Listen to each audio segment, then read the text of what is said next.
comes the meat of the conversation, the middle. The middle, the whole point here is to establish trust. Now, trust gets established, you have to be likable, you have to show that you're a person of character, and that you're competent. Competent means your technical knowledge, your operational knowledge, and your political knowledge. And you always lead with the job, because that's something that the rest of it, if they don't like you, friend, you have no control over that. But job is the reason you're hoping that they're talking to you. Do you understand the job? Do you understand how you can get the job done? And do you even want this job, right?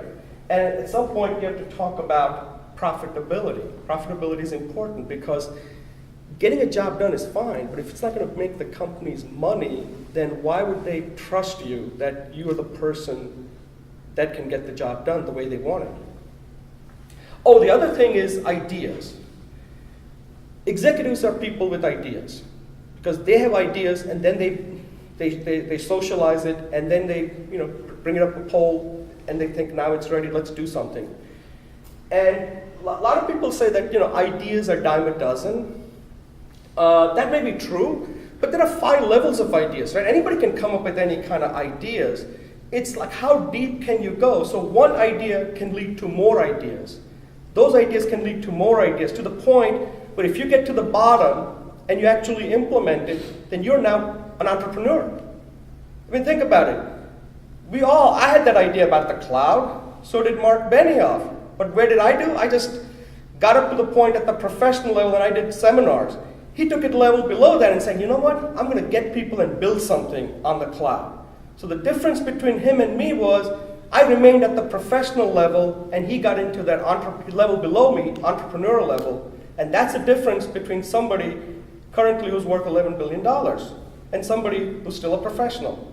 So I was telling you, the difference isn't that much, but it is a lot.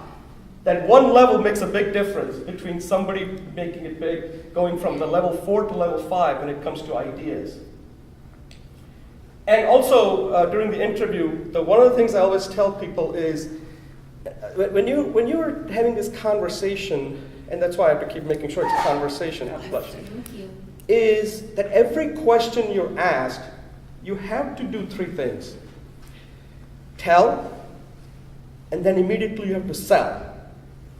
And after the sell, you have to close.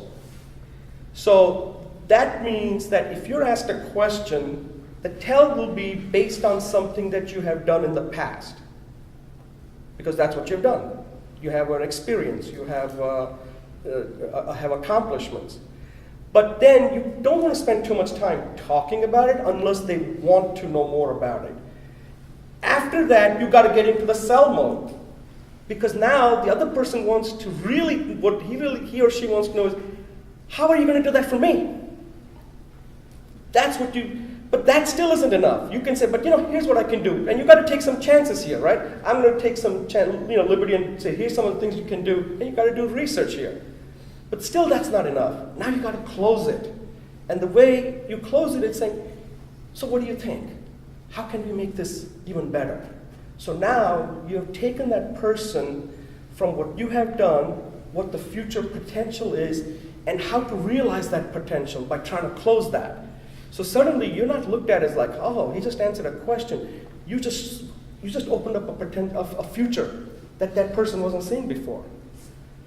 And that's how all the questions have to be answered. Because if you're just telling, well, your resume is already doing that. You don't need to do that.